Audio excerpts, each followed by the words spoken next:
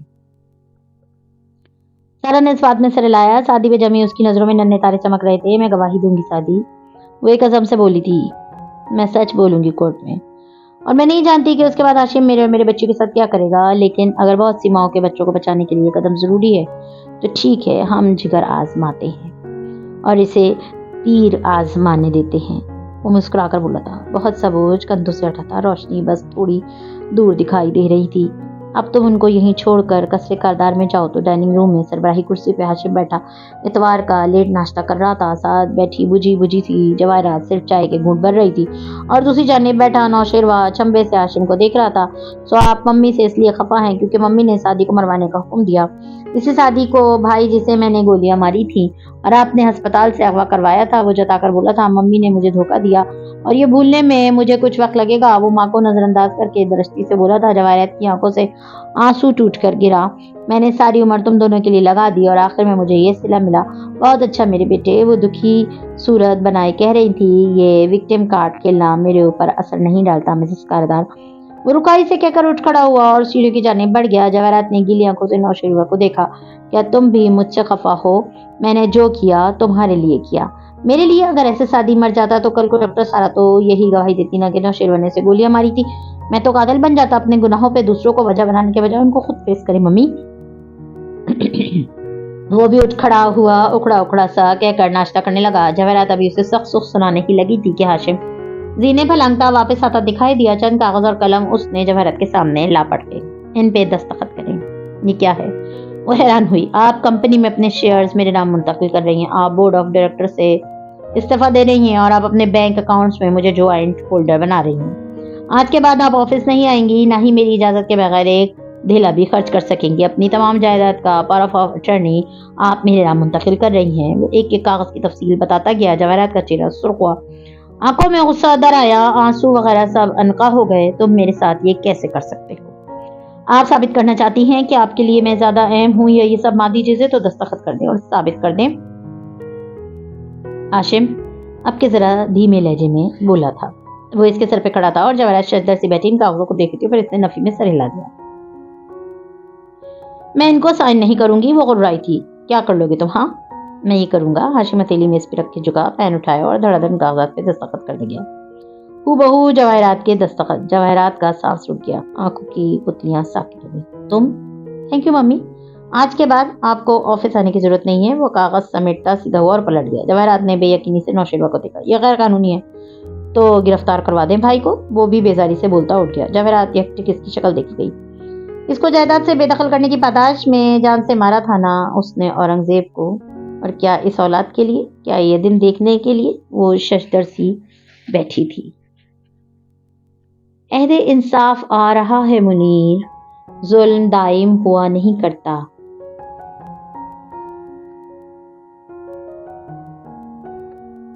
اس دوپہر گرمی کا زور گویا ٹوٹ سا گیا تھا. صبح پھر بارش ہوئی تھی اور موسم ٹھنڈا مگر حبس آلود ہو گیا تھا. ایسے میں کمرہ عدالت میں بھی گھٹن سی تھی, مگر کارروائی اتنی دلچسپ جا رہی تھی کہ محسوس نہ ہوتا تھا. زمر کچہرے میں کھڑی سارا سے سوال پوچھ رہی تھی اور فارس پچھلی نشستوں پہ ٹانگ جمائے بیٹھا تھا. کبھی وہ سارا کو دیکھتا, کبھی اپنے قریب مگر دوسرے کالم میں بیٹھے الیاس فاطمی کو. آج دو اہم پیش گواہ ہوئے تھے اور فارس غازی کافی مطمئن نظر آتا تھا. اور آپ کو یقین ہے کہ وہ کرنل خاوری تھا جس نے آپ کے گھر آ کر آپ کو دھمکایا؟ زمر پوچھ رہی تھی. کچہرے میں کھڑی سارا نے سفید لباس پہن رکھا تھا اور چہرہ بھی سفید مگر سب پاٹ سا لگ رہا تھا. نظر اعتماد سے زمر پہ جمایا. اس نے اس بات میں سر ہلایا. جی وہ وہی تھا. زمر واپس گھومی اور ہاشم کو اشارہ کیا. Your witness. وہ کوٹ کا بٹن بند کرتا اٹھا اور اپنے چمکتے ہوئے جوتے فرش پہ آگے بڑھاتا سارا کے سامنے آ کھڑا ہوا. ڈاکٹر سارا, ہم نے آپ کا پورا بیان بہت تحمل سے سنا. وہ رسان سے اس کی آنکھوں پہ نظریں جمائے کہہ رہا تھا. اب آپ سے میں کچھ سوال پوچھنا چاہوں گا تاکہ عدالت خود فیصلہ کرے کہ سچا کون ہے اور جھوٹا کون. کیا آپ جواب دینے میں کمفرٹیبل ہیں؟ ایسے ظاہر مت کرو ہاشم جیسے تمہیں میری بہت پرواہ ہے. میرے بچوں کے باپ کو جیسے سنگ دلی سے مروایا تھا اسی سنگ دلی سے جراح کرو, میں تیار ہوں. وہ رکھائی سے بولی تھی. ہاشم ہلکا سا مسکرایا اور سر جھٹکا. خیر آگے چلتے ہیں. ہاتھ باہم پھنسا کر کھڑے سے ہو کر سارا کو دیکھتے ہوئے اس نے چہرے پہ سنجیدگی طاری کی. آپ کا کہنا ہے کہ سعدی یوسف کے ساتھ اس رات آپ نے میرے موکل کو دیکھا تھا؟ جی ہاں، یہی تھا۔ سارا نے پیچھے کرسی پہ بیٹھے شیرو کی طرف اشارہ کیا جو سب پارٹ شکل بنائے بیٹھا تھا۔ آج جواہرات موجود نہیں تھی۔ جس وقت آپ کے بقول نوشیروان نے سعدی کو گولی ماری، کیا آپ نے اس وقت اس کے ہاتھ میں پستول کو جھٹکا کھاتے دیکھا تھا؟ میں وہیں تھی ہاشم۔ میں کبھی خوف سے سر اندر کر لیتی اور کبھی باہر نکالتی۔ اس کو پستول پکڑے، اس کو بولتے، سعدی کو بوٹ سے مارتے، میں نے سب دیکھا تھا۔ ڈاکٹر سارا، جب گولی پستول سے نکلتی ہے تو آگ کا شعلہ سا ساتھ نکلتا ہے اور وہ پستول جھٹکا کھاتا ہے۔ میں آپ سے پوچھ رہا ہوں، کیا آپ نے وہ لمحہ دیکھا تھا یا نہیں؟ سارا نے گہری سانس لے کر آنکھیں بند کی۔ وہاں کوئی اور نہیں تھا اور میں شیروا کی ساری باتیں سنی تھی۔ میں نے وہی تھا سعدی کا حملہ آور۔ اور ڈاکٹر سارا، آپ نے وہ لمحہ دیکھا تھا یا نہیں؟ ہاں یا نہ؟ وہ درستی سے اونچا بولا تھا۔ زمر نے بے اختیار لب کاٹے تھے۔ نہیں۔ سارا کی آواز دھیمی ہوئی۔ اوکے، بات ختم۔ آپ نے نوشیروان کو گولی چلاتے نہیں دیکھا تھا۔ وہ سر ہلا کر کہہ رہا تھا، ڈاکٹر سارا، آپ بائی پروفیشن ایک اہم پروجیکٹ کی ہیڈ ہے، ایک حساس درے کی سائنسدان ہیں۔ آپ کی انگلیوں کی چند کلکس کی مار ہے ڈرون پروگرام۔ آپ تو راکٹ سائنٹسٹ ہیں۔ آپ جیسی عورت کیوں اتنے ماں خاموش رہی؟ وہ حیرانی سے کہہ رہا تھا، کیونکہ آپ اور آپ کا خاندان مجھ سے زیادہ طاقتور اور بااثر ہے، اور چونکہ آپ کے دست دراز نے مجھے میرے گھر میں گھس کر ہراس کیا تھا، اس لیے میں خوفزدہ ہو گئی تھی۔ اچھا، اب آپ خوفزدہ کیوں نہیں ہیں؟ سارا ہلکا سا مسکرائی۔ اب بھی ہوں، بہت زیادہ۔ اگر کیس کا فیصلہ سعدی کے حق میں نہ ہوا تو تم ہمارے ساتھ کیا کرو گے، میں سوچنا بھی نہیں چاہتی، لیکن اب میں ڈر ڈر کے بھی تھک چکی ہوں، اس لیے میں تمہیں اور تمہارے بھائی کو ان کے منطقی انجام تک پہنچانا چاہتی ہوں۔ وہ اس کی بات مکمل ہونے کا انتظار کیے بغیر کہنے لگا، کیا یہ سچ ہے کہ آپ اپنے شوہر کی مبینہ طور پہ خودکشی کے بعد ڈاکٹر مہرین وقار سے سائیکیٹرک سیشن لیتی رہی ہیں؟ Damn it! زمر نے سر جھکا کر پیشانی مسلی تھی۔ سعدی نے پریشانی سے اسے دیکھا، مگر اب وہ کچھ نہیں کر سکتی تھی۔ کبھی کبھار، جی ہاں، میں بیوہ ہوئی تھی، میری جاب تھی، بچے چھوٹے تھے اور مہرین میری فرینڈ ہے۔ سارا حیران ہوئی تھی۔ کیا یہ بھی سچ ہے کہ ڈاکٹر مہرین نے آپ کو چند اینٹی ڈپریسنٹس پرسکرائب کیے تھے جو آپ باقاعدگی سے لیتی ہیں؟ آج کل کون سا پروجیکٹ ڈاکٹر، ڈائریکٹر، سائنسدان یا کون سی کریئر وومن ہے جو اینٹی ڈپریسنٹ نہیں کھاتی؟ آپ اینٹی ڈپریسنٹ لیتی ہیں یا نہیں لیتی؟ ہاں ٹھیک ہے، میں لیتی ہوں، مگر اور اینٹی ڈپریسنٹ کے سائیڈ ایفیکٹس میں پیرونیا، بلوری ویژن، یہ سب شامل ہوتا ہے۔ اس رات بھی آپ کے جسم کے اندر اینٹی ڈپریسنٹ کا مادہ گلا ہوا تھا۔ نوشیروان کو گولی چلاتے آپ نے نہیں دیکھا، پھر بھی آپ مصر ہیں کہ وہی مجرم ہے۔ ایک عورت جس کی ذہنی حالت اور بصارت مکمل طور پر درست نہیں ہے، وہ رات کے اندھیرے میں، جبکہ اس کالونی میں بجلی بھی نہیں تھی۔ ڈاکٹر سارا کا کسی کو دیکھ کر پہچان لینا انتہائی احمقانہ بات لگتی ہے، یور آنر۔ وہ اب جج صاحب سے مخاطب تھا۔ زمر ایک دم کھڑی ہوئی۔ ہاشم، آپ کیسے پتا؟ کیا؟ ہاشم اس کی طرف گھما۔ یہ کہ اس کالونی میں اس وقت بجلی نہیں تھی، کیونکہ جب سعدی کو وہاں سے اٹھایا گیا تب تو بجلی آ گئی تھی اور اس کالونی کے تمام گھر زیر تعمیر تھے۔ آس پاس کی کئی گلیاں زیر تعمیر اور ویران تھیں، وہاں کوئی تو تھا نہیں۔ تو آپ کو کس نے بتایا کہ وہاں اس وقت بجلی نہیں تھی؟ نوشیروان نے چوک کر زمر کو دیکھا تھا۔ البتہ ہاشم کے اطمینان میں فرق نہیں پڑا تھا۔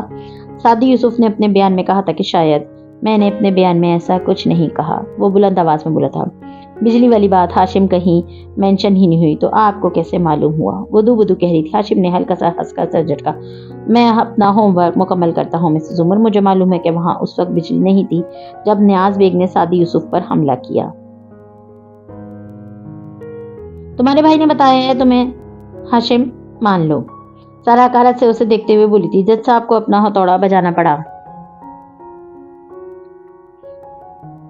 ایک دم شور سا جو اٹھ گیا تھا، ایسے میں کافی لطف اندوز ہوتے فارس کی تاثرات بدلے۔ وہ چوک کر بائیں طرف دیکھنے لگا جہاں چند کرسیاں چھوڑ کے ایک شخص آ کر بیٹھا تھا۔ اس نے نسواری رنگ کا سوٹ پہن رکھا تھا، آنکھوں پہ لیاقت علی خان کے جیسا چشمہ لگایا ہوا تھا اور بال گیلے کر کے سر پہ جمے تھے۔ ہاتھ میں ایک لائٹر تھا جسے وہ بار بار کھول کر بند کر رہا تھا۔ نشست سنبھال کر وہ اب تسلی سے ساری کارروائی ملاحظہ کر رہا تھا۔ فارس فوراً اپنے فون پہ چکا۔ یہ آدمی کون ہے؟ لکھ کر احمد کو بھیجا۔ ہاشم کی نشست کے قریب بیٹھے احمد کی جیب تھر تھرائی تو اس نے فون نکالا اور ذرا سا ترچھا ہو کر میسج دیکھا، پھر آہستہ سے گردن موڑی اور پھر نشست کو اٹھا کر اپنے سامنے رکھا۔ ایک بھرپور نگاہ نوارت پہ بھی ڈالی۔ کوئی رپورٹر ہو شاید، اس کی تصویر لے کر بھیجو، میں پتہ کرواتا ہوں۔ رپورٹر نہیں ہے، رپورٹرز تو اس جانب بیٹھے ہیں، راجر باس۔ احمد نے چند منٹ بعد اسے اپنی ایک سیلفی بھیجی جو اس نے ابھی ابھی اتاری تھی۔ پیچھے وہی شخص نظر آ رہا تھا۔ فارس نے وہ تصویر ایک نمبر پہ سینڈ کی اور ساتھ لکھا، یہ شخص کون ہے؟ اس کی تصویر فیشل ریکگنیشن میں ڈالو اور اس سے منسلک کوئی پاسپورٹ یا شناختی کارڈ ملے تو مجھے بھیجو۔